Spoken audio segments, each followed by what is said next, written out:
Bueno, el voto es la llave que tenemos cada uno de los ciudadanos y ciudadanas para abrir la puerta a las libertades. Para empezar, la libertad de decidir quién nos representa y quién nos gobierna. A lo largo de la humanidad, la disputa por el control político de las comunidades, de las naciones, pues ha sido casi siempre violenta y a través del uso de la fuerza. El único invento que nos ha permitido nombrar a nuestros gobernantes sin derramar sangre son las elecciones. Así que el voto es un invento civilizatorio.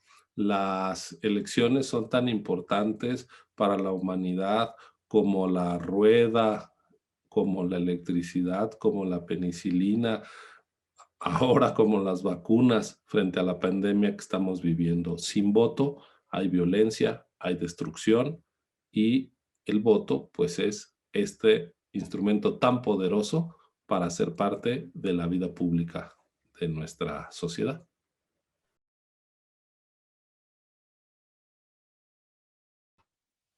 Porque México tiene una historia en la cual durante buena parte del siglo XX, si bien teníamos elecciones, estas elecciones eran unos rituales donde ya se sabía quién iba a ganar y quién iba a perder de antemano. Es decir, eran unas elecciones que simplemente refrendaban la decisión de quien ya mandaba. Quien mandaba incluso tenía la posibilidad de designar quién era su sucesor y no había duda quién iba a gobernar. Fue necesario que se crearan unas reglas y unas instituciones que permitieran que fuera la gente votando quien decidiera quién gobernaría y no el gobernante heredando su cargo.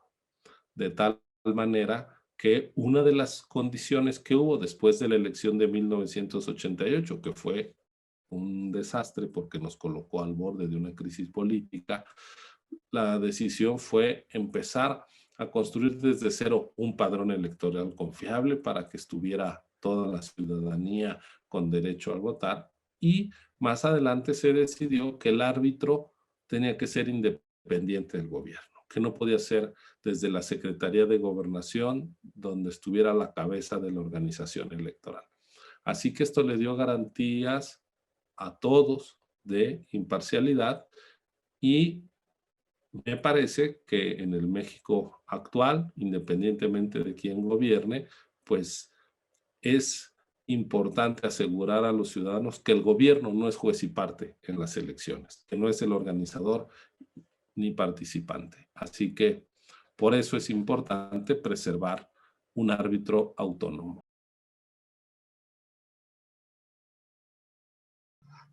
Bueno, como autoridad electoral, lo que les decimos es que su voto va a ser respetado, que va a haber, no importa dónde vivan, si es en una comunidad rural, en una zona indígena o en una de las grandes urbes de nuestro país, va a haber cerca de su domicilio una casilla esperándolos que se va a instalar por sus vecinos, que son la autoridad electoral en el momento clave de un proceso electoral, que es el día de la votación.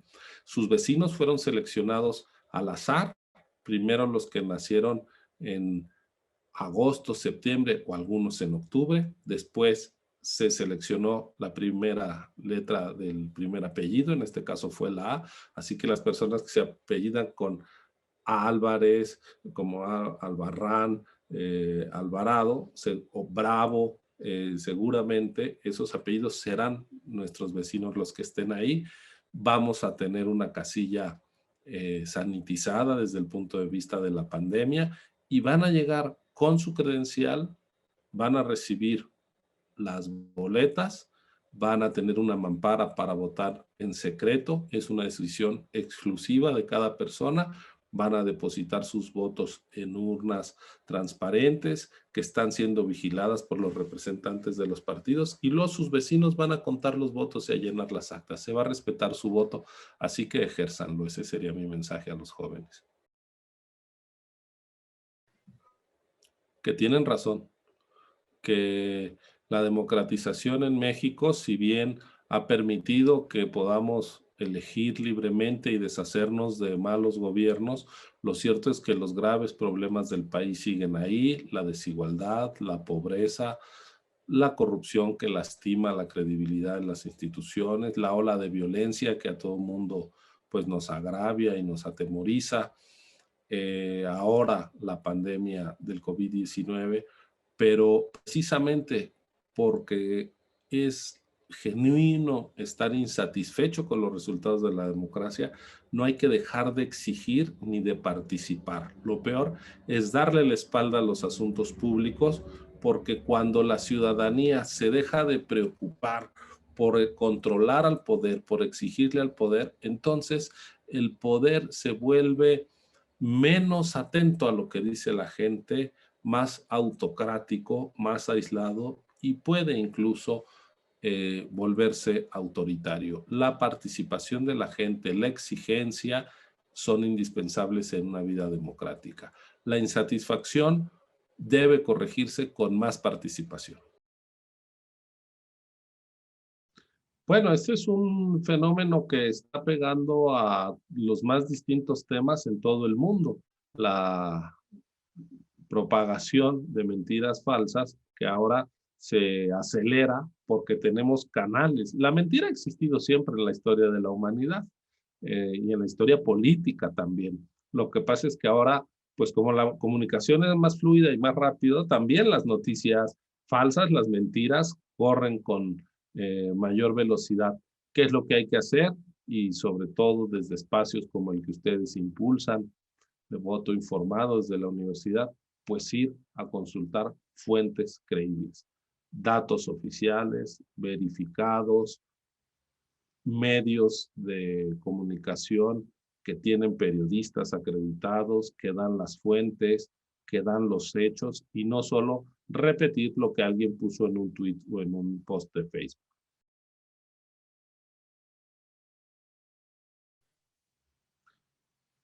Mi trabajo es ser parte de un colegiado. Somos 11 consejeros con voz y voto en el Consejo General que nos organizamos en comisiones del Consejo General que vemos distintos aspectos, desde la fiscalización a los partidos políticos, la manera en que se les reparten sus prerrogativas, que es dinero y acceso a medios de comunicación, la Comisión del Servicio Profesional Electoral, que es la que da seguimiento al servicio civil de carrera de los trabajadores y trabajadoras del INE. Tenemos comisión de quejas, que es desde donde hacemos el arbitraje de la elección. Tenemos comisiones, por ejemplo, del Registro Federal de Electores para ver todo lo que tiene que ver con la credencial para votar. Entonces, nosotros estamos continuamente tomando acuerdos que tienen que ver con la preparación y ahora con el desarrollo de la elección.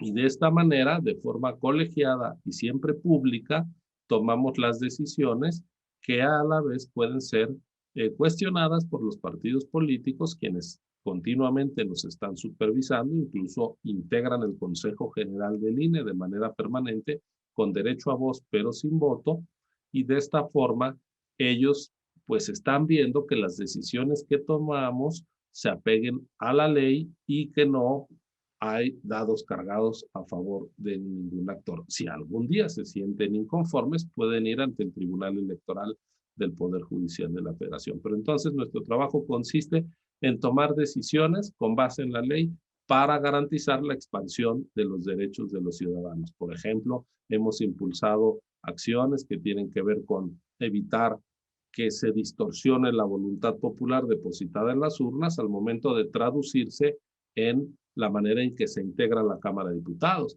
Hemos tomado decisiones para asegurar la paridad de género en la postulación de las candidaturas. Incluso este año, que hay 15 elecciones a gubernaturas, tomamos la decisión de que los partidos tenían la obligación de al menos presentar las candidaturas de 7 mujeres. Hemos tomado decisiones para sancionar a infractores en materia de fiscalización, es decir, pues nuestro trabajo es hacer valer la ley, somos una autoridad administrativa, no somos un ministerio público ni somos el Poder Judicial, pero como autoridad administrativa tomamos estas decisiones de manera colegiada, es decir, pues en conjunto y a plena luz del día.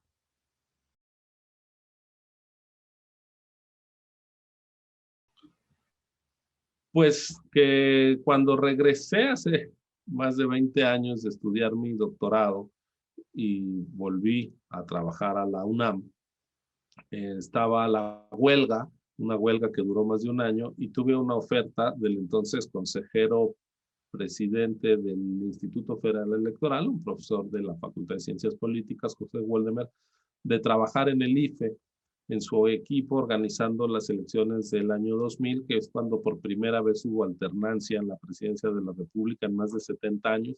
Entonces, pues ahí me empapé del tema electoral, luego pues ya me fui a la universidad como profesor, empecé a escribir distintos libros sobre elecciones y financiamiento a la política.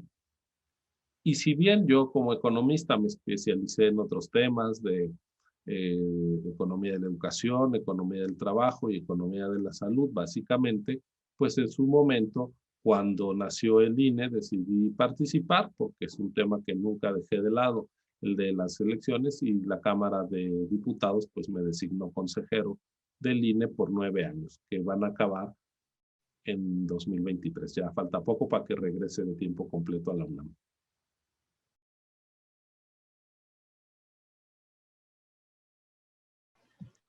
Pues quizá la absorción de tiempo y que el INE es una autoridad única en el mundo que tiene sobrecargadas atribuciones que muchas otras autoridades no tienen. Por ejemplo, nosotros regulamos a las televisoras y a las radiodifusoras. Estamos viendo que pasen los anuncios de los partidos y de las autoridades electorales. Si no los ponen, nosotros los sancionamos. También fiscalizamos y estamos analizando pues las cuentas, no solo de partidos y candidatos, sino a veces pidiendo información de cuentas de empresas para ver si no hay triangulación de dinero. Es decir, el INE es una autoridad con mucha carga de trabajo y con temas de especialización muy diversos. Entonces, uno debe de desplegar también, de organizar su trabajo con un equipo de asesores, de expertos en muy distintas cosas: educación cívica, derecho, finanzas, contaduría, ciencia política, cuestiones de género. Entonces, pues también eso exige que uno se mantenga actualizado en muchos temas, venturosamente.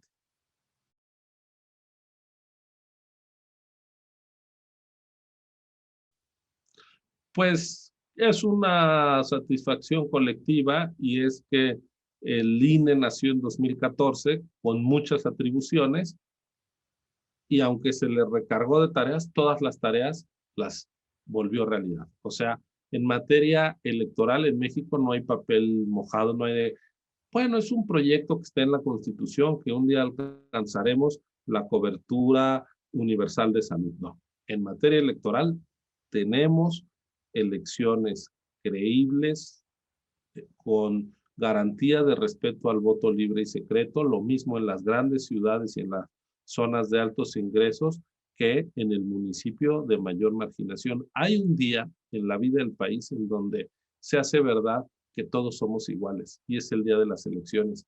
Y participar en ese ejercicio una y otra vez, ver que se renuevan los poderes de manera pacífica, legítima y democrática, pues esa es la mayor satisfacción.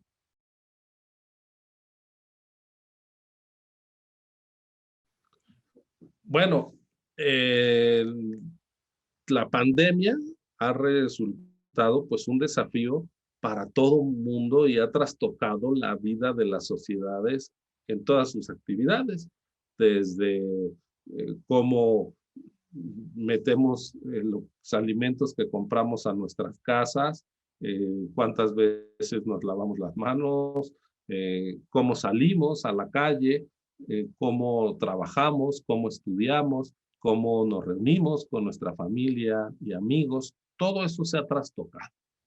Y por supuesto que las elecciones pues no ocurren en una burbuja ajena a la realidad.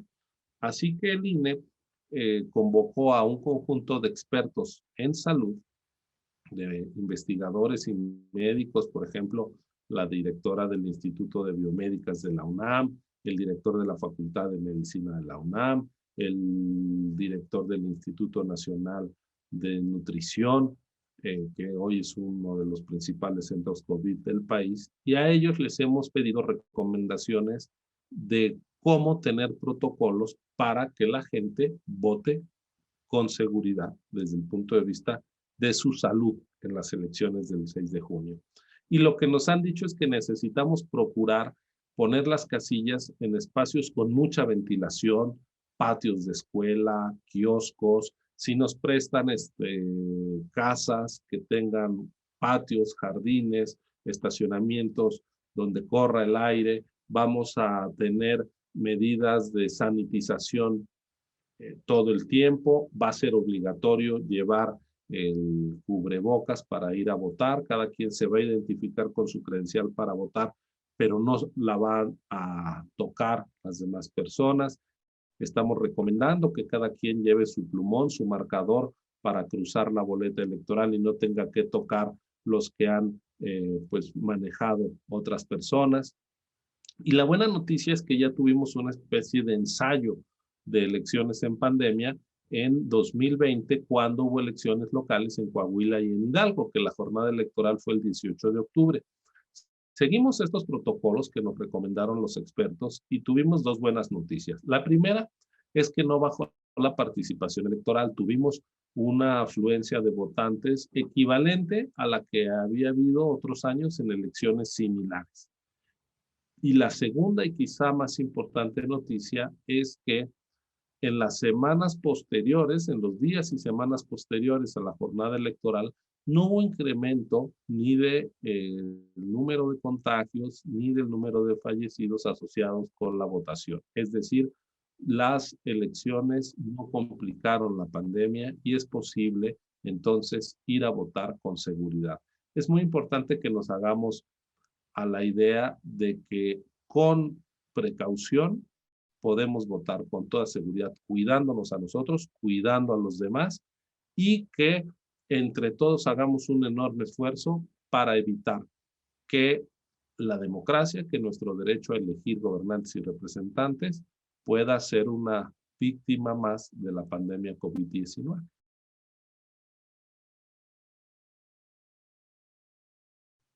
Bueno, además de la pandemia, otro reto que tiene que ver con la elección es que se trata de la elección más grande de la historia, porque nunca había habido tantos cargos de elección popular el mismo día y tampoco había ocurrido que coincidan 32 elecciones locales con la federal.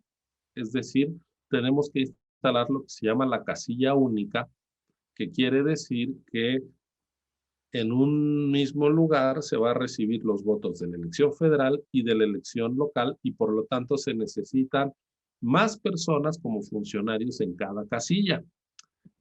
Si solo fuera elección federal, pues se necesita un presidente, un secretario y dos escrutadores, más dos suplentes, son 6 personas. Ahora se necesita presidente de casilla, secretario para la elección federal, secretario para la elección local, un escrutador para la elección local y 2 escrutadores para la elección federal. Son 6 más 3 suplentes generales, pues ya tenemos 9 personas en cada casilla. Por 162,000 casillas que vamos a instalar, estamos hablando de alrededor de 1,400,000 ciudadanos. Ese es el reto. Ahora, la buena noticia es que ya desde ahora, desde abril, tenemos identificados, notificados, visitados en su casa a 2.9 millones de ciudadanas y ciudadanos que han dicho que quieren ser funcionarios de casilla. El doble de los que necesitamos. Esa es la mejor noticia del proceso electoral en curso. Que la gente se está apropiando de la elección, que en todos los rincones del país vamos a tener casillas que van a ser nuestros vecinos los que las van a instalar, quienes nos van a recibir, quienes nos van a dar las boletas para que sufraguemos, quienes van a contar nuestros votos y después van a llenar las actas de escrutinio y cómputo. Así que serán elecciones plenamente ciudadanas, porque los ciudadanos votan y los ciudadanos cuentan los votos. Y esa es, digamos, la clave de la ciudadanización de las elecciones en México, y es una operación que está en marcha y que está teniendo buenos resultados venturosamente.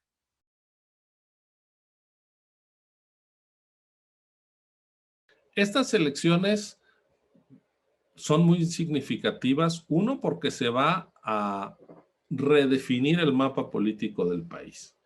30 congresos locales, es decir, ahí donde se hacen las leyes de cada estado, donde se aprueban los presupuestos de cada entidad, desde donde se controla al poder ejecutivo, a la gubernatura, se va a renovar. Se van a renovar también los ayuntamientos de 30 entidades, es decir, casi todos los presidentes municipales de México van a ser electos el 6 de junio y es el nivel de gobierno más cercano a la gente. Así que les va a afectar en su vida cotidiana. Hay además en juego 15 gubernaturas, prácticamente la mitad del país. Y se renueva la Cámara de Diputados, que también es el espacio donde se aprueba el presupuesto, desde donde se procesan las nuevas leyes y desde donde se ejercen también los contrapesos al poder ejecutivo. Así que, pues, ¿qué será de la vida de México en los próximos años? En buena medida va a depender de lo que diga la gente en las urnas el 6 de junio. Por eso es muy importante participar y no dejar que otros decidan por nosotros.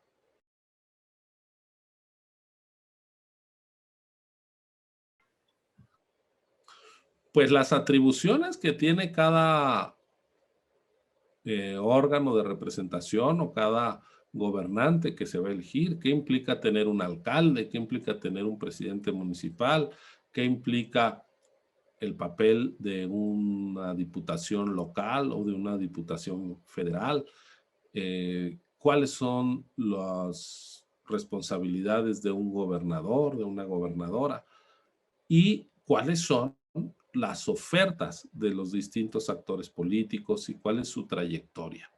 A veces se dice que de noche todos los gatos son pardos y la verdad es que a pesar de que los grandes definiciones ideológicas de la política que hace años orientaban el debate entre izquierda y derecha pueden haber cambiado, hay temas en donde las distintas opciones políticas pues son muy diferentes y la gente debe de decidir en función de eso. Por ejemplo, ¿quién le da importancia a temas medioambientales?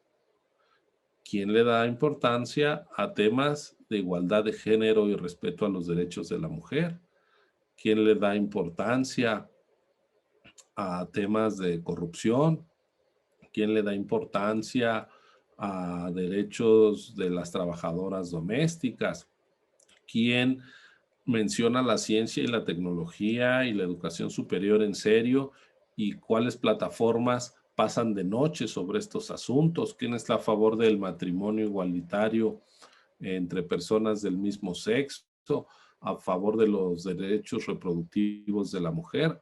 Todos estos son temas que tienen que ver con cómo convivimos, con cómo entendemos los derechos, de cómo entendemos la vida en una sociedad diversa, compleja y plural como es la mexicana, y pues uno decide a quién respalda con su voto.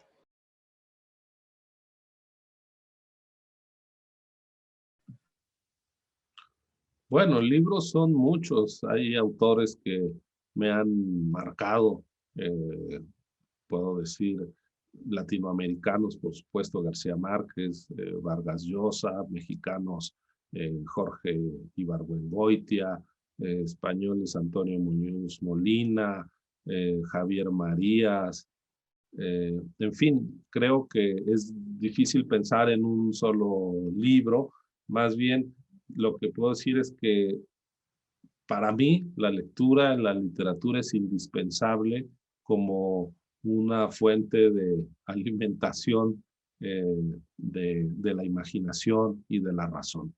Entonces, pues me la paso leyendo. Lo mismo podría decir del cine, aunque pues sí hay películas que me han marcado, me entretiene mucho ver el cine de Pedro Almodóvar, pero pues también hay películas norteamericanas como Mystic River, en fin, que por su dureza o puedo decirle Sophie Soy, la decisión de Sophie, que hablan de distintos momentos históricos que son para mí eh, muestras de un arte, de un cine que me conmueve y que no, después de ver esas películas, uno no sigue siendo la misma persona, ¿no?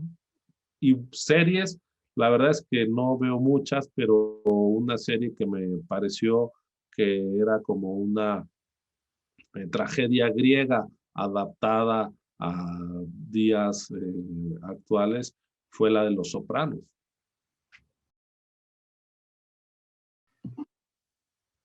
La comida japonesa y la mexicana, campechanés.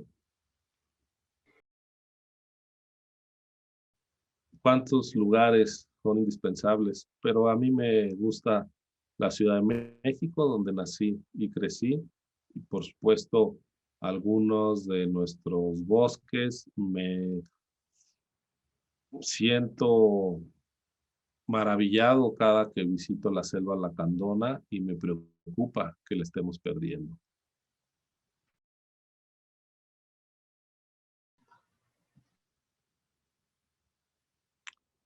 Pues me gustaría tener una memoria amplísima, amplísima para recordar todo lo que leo, veo y converso.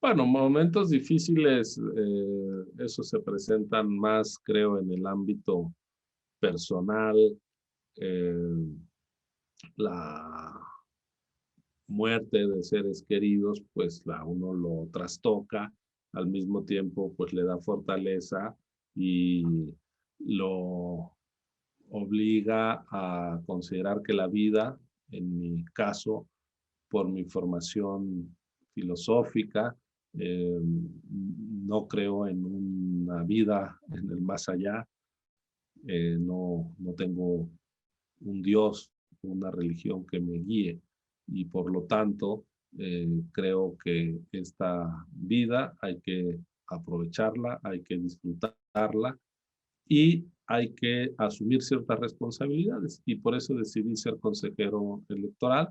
Asumí una responsabilidad en una materia que conocía, que conozco y lo que anhelo es volver a las aulas, a la docencia y a la investigación, que ha sido mi vocación.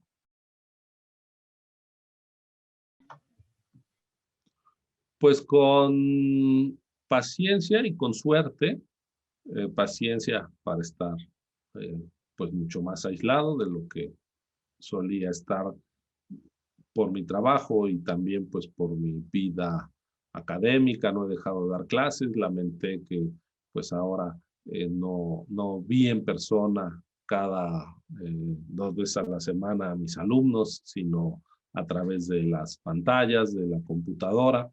Y con suerte porque pues no me he enfermado y pues en general mi familia ha estado bien, aunque pues todos tenemos eh, familiares que han enfermado y conocidos que lamentablemente pues no pudieron salir adelante. Entonces pues también con cierta tristeza, hay que decir.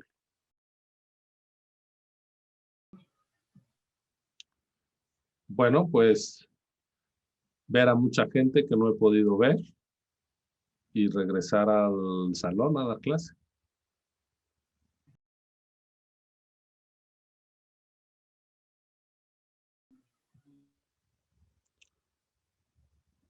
Pues la idea de que las elecciones son insustituibles. Hay quien dice que en México hemos tenido solo una democracia electoral. Bueno, no hay democracia que no sea electoral. Ojalá que preservemos esos procedimientos que nos permiten votar en libertad, porque una vez que esto se garantiza una y otra vez, es más fácil que entonces empecemos a abordar los temas que la democracia no ha resuelto, como los de la desigualdad, la pobreza, la inseguridad. Pero no será asfixiando a la democracia como seremos más libres. Que la gente que se entienda eso y que no renunciemos a nuestras libertades y derechos. Si puedo contribuir a eso, pues me sentiré satisfecho.